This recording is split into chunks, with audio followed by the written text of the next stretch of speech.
Adrián Tejada, Raúl Gordillo y Celia Llanes. ¿Cómo está, doctor? Buen día. Muy buenos días, ¿cómo están ustedes? Bien, la verdad que muy bien. Mes a mes estamos todos pendientes del tema inflacionario, pero el tema medicamentos corre por otros carriles. No siempre tiene que ver nada más que con la cuestión inflacionaria. En los primeros 6 meses del año, ¿cómo ha ido sorteando el tema costos de medicamentos, doctor, en la Obra Social Provincia? Sí, como ustedes saben, y como usted bien lo dice, el índice de precio de los medicamentos, por lo menos hasta el año 2023, estuvo muy por encima de la inflación, y esto imprimía a esos medicamentos un alto costo, y ya los medicamentos que son de alto costo, todavía el costo era mayor, y bueno, esto generalmente complica tanto para los financiadores como para los pacientes, que tienen que pagar un porcentaje de sus medicamentos.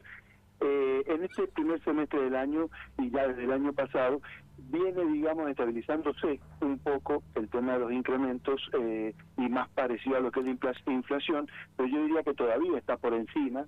El problema que tiene el medicamento es el valor en sí, ¿no es cierto? Los nuevos medicamentos que aparecen, que son los llamados biológicos, medicamentos de alto costo o para enfermedades especiales, tienen un valor verdaderamente exorbitantes e imposibles de afrontar por cualquier paciente. Y cuando digo cualquier paciente, digo, no tiene que ver con el sueldo. Al si cobre 10 millones de pesos de sueldo no lo puede costear, porque son medicamentos sumamente caros, que están en el orden de algunos de los 30 millones de pesos. Los oncológicos, por ejemplo.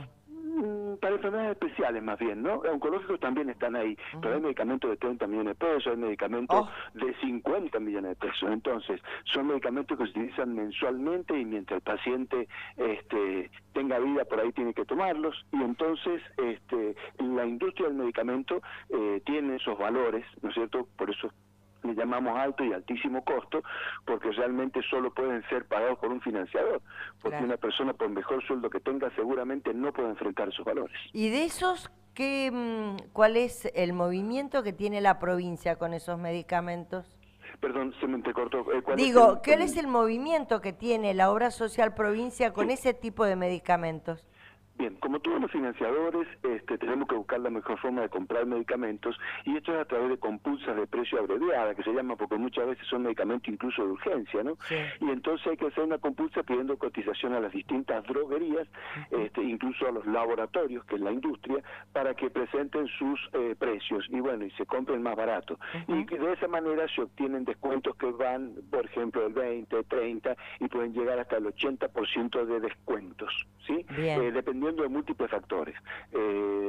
Entonces, ya las obras sociales provinciales nucleadas en la COSPRA, hemos elaborado, por decir así, una ingeniería del medicamento, le llamamos el observatorio del medicamento, y lo que estamos haciendo es compartiendo el precio, el mejor precio, digamos, los mayores descuentos que tiene cada medicamento, para que todos vayan a comprar ahí, por lo menos poder hacer de esa manera frente a la necesidad de cada uno de los pacientes. Habida cuenta que es un sistema solidario, ¿no? Que hay que tratar de llegar a todo el que lo necesita. Todos sabemos que todas las personas que trabajan en relación de dependencia del Estado sanjuanino tienen Obra Social Provincia. Sí. Es muy distinto lo que se recauda en concepto de Obra Social Provincia de lo que tiene que, digamos, gastar o invertir la obra social. ¿Estamos muy desfasados? En realidad, eso tiene que ver con el costo prestacional, que le llamamos nosotros, que es la suma de todos los gastos para atender a un paciente y todo lo que el paciente aporta. Estamos desfasados, y esto también tiene que ver, por ejemplo, con a veces la exigencia por parte de los beneficiarios, de los pacientes, de generar una cobertura del 100% de algunos medicamentos, sin necesidad de que sea un medicamento tan caro, como decía recién, de 30 millones de pesos. Hay medicamentos medicamentos a lo mejor de 1 millón de pesos, pero si el paciente pide la cobertura al 100%, la obra social tiene un sistema que es solidario y tiene establecido que, por ejemplo, en medicamentos ambulatorios comunes tiene el 40% de cobertura, Sí. el 60% lo cubre el paciente, en medicamentos crónicos tiene el 60% y el 40% lo cubre el paciente, y en los de alta oncología al 100% y otras enfermedades al 100%, como diabetes, algunas enfermedades especiales, pero tiene otras enfermedades que son otras enfermedades nuevas, y a veces los pacientes piden la cobertura, la ampliación de cobertura. Esta ampliación de cobertura sí balancea los números de la obra social, porque realmente lo tiene establecido así porque no se alcanza a cubrir todo. Entonces, si la pregunta es si es Perdón, insuficiente. doctor, ¿y cuáles son las Sí. enfermedades nuevas? En realidad no es que sean enfermedades nuevas, sino que los medicamentos salen Sí. y se aplican a enfermedades especiales, ¿no? Enfermedades raras, Ok. que las conocemos de hace mucho tiempo. Por ejemplo, pero que, bueno, ¿celiaquía o no? por ejemplo, celiaquía, ¿No? a ver, no es una enfermedad tan cara, pero por ejemplo está la enfermedad de Fabry, que es un trastorno metabólico Sí. del hígado, que tiene un costo altísimo por mes. Hay enfermedades como la artritis reumatoidea, la Sí. esclerosis múltiple, Sí. que conllevan medicamentos de altísimo costo, Bien. y ahí sí le puedo decir que cuando tenemos muchos pacientes con esas enfermedades, claramente los fondos de la obra social van a ser insuficientes por los precios Bien. que decíamos recién en Bien. medicamentos, ¿no? Bien. Fundamentalmente en eso. ¿Hay Por eso. alguna de las prestaciones que esté suspendida en el contexto de la provincia para los afiliados de la Obra Social Provincia? ¿Hoy estamos bien con todos los colegios?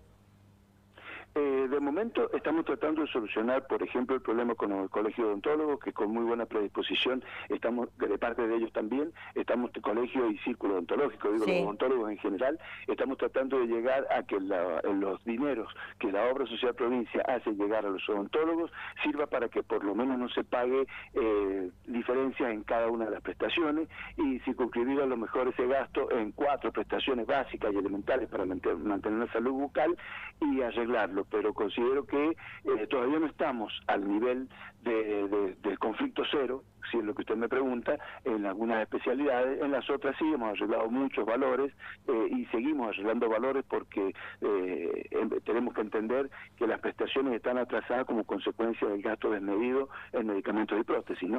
¿Diagnóstico por imágenes están bien? ¿Bioquímicos están bien? Perdón, el diagnóstico por imágenes, sí, lo primero que le escuché, Sí. estamos tratando también de arreglar cosas, hemos mejorado los valores para con ellos porque estaban cobrando una diferencia, pero ellos mismos se dan cuenta que los pacientes no pueden pagar diferencias, entonces acordamos valores. Bien. Eso se ha arreglado y yo diría que estamos un 80% solucionados, un 80% porque, bueno, la otra parte corre por cuenta de coaseguro o pacientes, ¿no? Y me preguntó ¿Bioquímicos? otro que no le escuché. ¿Bioquímicos? El cambio químico sí está solucionado, tenemos que terminar algunos detalles, quedan detalles con algunas prestaciones especiales que son muy costosas por los reactivos y eso tenemos que arreglar también con ellos, pero son poquitas las determinaciones que todavía estamos viendo cómo arreglarlas. Doctor, en caso de que alguna prestación esté interrumpida de la cobertura de la Obra Social Provincia, ¿qué debe hacer el paciente hasta que esto se solucione? ¿Tiene que pedir una factura y tiene que pedir reintegro en la obra social? ¿Cómo es el trabajo ahí? Normalmente frente al corte o suspensión por parte de algún prestador, Sí. Sí, el paciente tiene que pagar y solicitar el reintegro por acá. El tema Bien. es por ahí los valores que se facturan en esas prestaciones, que por ahí están muy por encima de los valores pactados incluso con obras sociales como prepagas, ¿no? Bien. Y entonces el paciente también es responsable de conseguir el mejor valor, por ejemplo, o preguntar por lo menos cuál es el valor prestacional de esa práctica o de esa, digamos, de esa atención que tiene, de esa determinación, y tratar de buscar eso. A veces pasa que un profesional que suspende la prestación cobra diferencias exorbitantes o cobra valores exorbitantes de la práctica y no pueden ser reconocidos por provincia en el reintegro porque están fuera, digamos así, de los valores de mercado, por decirlo de alguna manera, ¿no? Adrián Tejada le va a hacer una pregunta. Sí, doctor, buen día. Adrián, buen día. ¿Cómo le va? ¿Cómo quedó la relación con el colegio médico después de lo que ahora considero fue un episodio de reclamo, de comunicaciones de que se iban a cerrar sanatorios, que generó un malestar también en los empleados en y el demás. sindicato, claro. ¿Cómo quedó la relación? ¿Hubo más reclamos? Al día de hoy, ¿cómo está la situación? La relación es buena porque debemos mantener una buena relación para no afectar la salud de los beneficiarios, digamos, y nos necesitamos mutuamente. La relación es muy buena. Ellos siguen en un reclamo judicial que estamos tratando de digamos así, identificar bien cuáles son un reclamo legítimo, del que no es tan legítimo y a lo mejor por errores de documentación no se pueden reconocer, pero diría que la relación es muy buena con las tres intermedias, digamos, ¿no? Hoy, gracias a Dios, no tenemos problemas. Quiero ser claro también, tenemos reclamos obviamente por mejoras de aranceles, lo que ustedes saben todo el tiempo, porque creo que es un cuento de nunca acabar, pero tiene que ver con la dinámica de la salud, pero la relación verdaderamente es muy buena. Y después respecto a cuando ustedes asumieron, ¿hubo situaciones e inconsistencias detectadas respecto a las auditorías y gestiones anteriores? ¿Eso ustedes lo siguieron en la justicia como obra social, como autoridad? No sé si le corresponde a usted esto, por supuesto. ¿O a Fiscalía de Estado o algo así?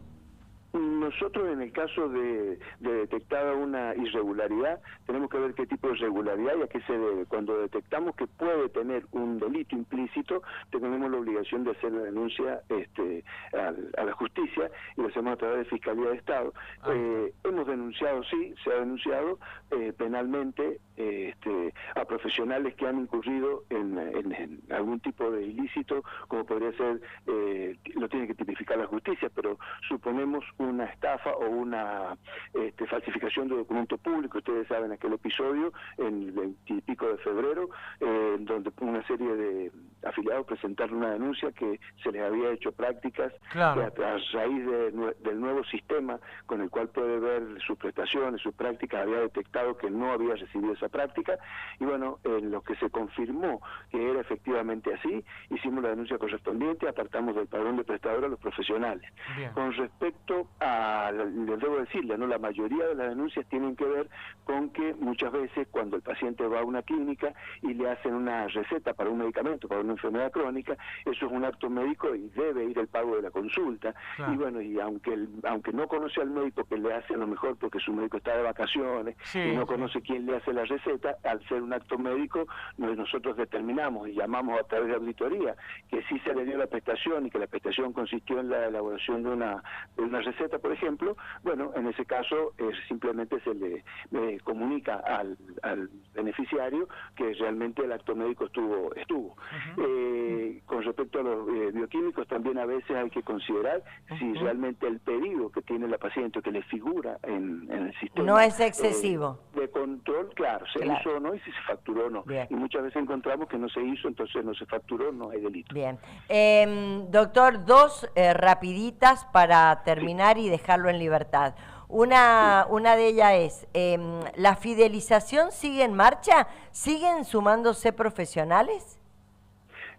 Sí, la fidelización sigue en marcha y se siguen sumando profesionales todas las semanas. Tenemos pedidos de profesionales que quieren pasar al sistema de fidelizado. Perfecto. Y debo ser claro, el valor de la consulta debería estar un poquito más alto, pero lo vamos a arreglar si Dios quiere digamos así, y nos permiten de a pequeños porcentajes ir corrigiendo para no desfasarnos. ¿Cuándo, doctor, sería ese pequeño porcentaje de aumento? Hemos comenzado con trasladar el incremento al empleo, sí, o sea, el incremento que tiene el empleado, el mismo porcentaje se traslada a las consultas, que sería más o menos por una resolución ya vieja, el 75% de lo que nos ingresa a nosotros en concepto de incremento salarial. Como es un porcentaje del salario, eso lo estamos trasladando sistemáticamente en los meses porque no tenemos alternativa. Muy bien. O sea, doctor, si supongamos el aumento para la administración pública es del 1,9%, ese 1,9 va trasladado al pago de la consulta. El 75% de el 75% del 1,9. Se traslada la prestación. Exacto. Bien, perfecto. Y la otra, recién hablábamos de enfermedades graves, ¿no? Y raras. Hablábamos con el doctor Gonzalo Campos, dentro de poco la gente de CANME ya va a poder llevar el aceite de cannabis medicinal a las farmacias. ¿Va a estar dentro del Vademecum para que la Obra Social Provincia lo reciba? como requisito nosotros necesitamos que esté en ANMAT. Si está en ANMAT tenemos que incorporarlo porque sabemos que hay algunas enfermedades que lo requieren y se puede usar perfectamente, sí. Ah, perfecto, bien, eso queríamos saber. Doctor Rodolfo Fasoli, muchísimas gracias. Gracias a usted, muy amable, Celi. Que tenga un buen día. El doctor Rodolfo Fasoli, director de la Obra Social Provincia, con esto que la verdad no sabía, que a medida que se va aumentando el salario de los trabajadores de la administración pública, el 75% de ese aumento va a la cobertura de la orden médica, que es lo que más requieren los médicos, que es la orden de atención primaria. Noticias, pausa, ya volvemos. LB1 Radio Colón presenta Noticias.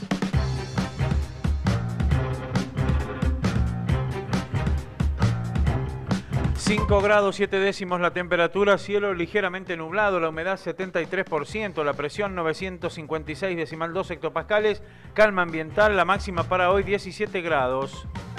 Asalto armado en una verdulería, los jóvenes fueron detenidos luego de un operativo cerrojo, tienen entre 21 y 25 años. Esto lo decíamos más temprano, la noche del miércoles terminó con un intenso despliegue policial en el departamento Pocito y todo terminó con la captura de 2 jóvenes acusados de un violento robo a mano armada. Anoche fue a las 9:10, los sujetos con casco ingresaron a casco de motocicleta, ¿no? Para no ser reconocidos, ingresaron a una verdulería en Villa Zenobia Bustos, amenazaron con el revólver a un empleado, un hombre de 25 años, en pocos segundos llevaron 2 celulares, un Xiaomi y un Motorola y escaparon en una moto Honda Titan 150 color gris. Las autoridades iniciaron un operativo cerrojo y los localizaron en el barrio San Martín 2. Uno de ellos fue identificado como Nahuel Ibáñez, de 23 años, y fue arrestado en el lugar. El otro fue encontrado y se llama Kevin Rojas, de 21 años, escondido debajo de una cama. Mostraba desde el móvil Giselle más temprano las fotos de esta situación. Además encontraron un revólver de alto poder de fuego, una Colt calibre 32 Special, sin cartuchos y en condiciones de disparar. Además, la ropa de ambos habrían usado durante el atraco. Se cambiaron en el interín para no ser reconocidos. Todo ocurrió por parte de efectivos de la Comisaría Sexta, Subcomisaría Buenaventura Luna, Comando Sur, Unidad Teresa de Calcuta. Efectivos de todas estas unidades lograron capturar a estos sujetos. Ordenaron congelar criptoactivos por más de $320.000 en la causa Libra. Esta medida la dispuso la jueza Servini. Afecta a Mauricio Novelli y Manuel Terronés Godoy, 2 de los empresarios investigados por la criptoestafa libertaria y ex empleados del ahora presidente Javier Milei. Última hora de los incendios en España. El gobierno anunció la llegada de aviones cisterna desde Francia para ayudar a la extinción de los siniestros. Murió un segundo voluntario que sufrió quemaduras colaborando con la extinción en la zona de Castilla y León. Afectada también la zona del servicio ferroviario entre Madrid y Galicia. Hay incendios forestales que aquejan a gran parte de España. El presidente Pedro Sánchez también dio las gracias públicamente a lo que consideró son héroes que trabajan de manera voluntaria en la extinción del siniestro. 5 grados 7 la temperatura, informando Adrián Tejada.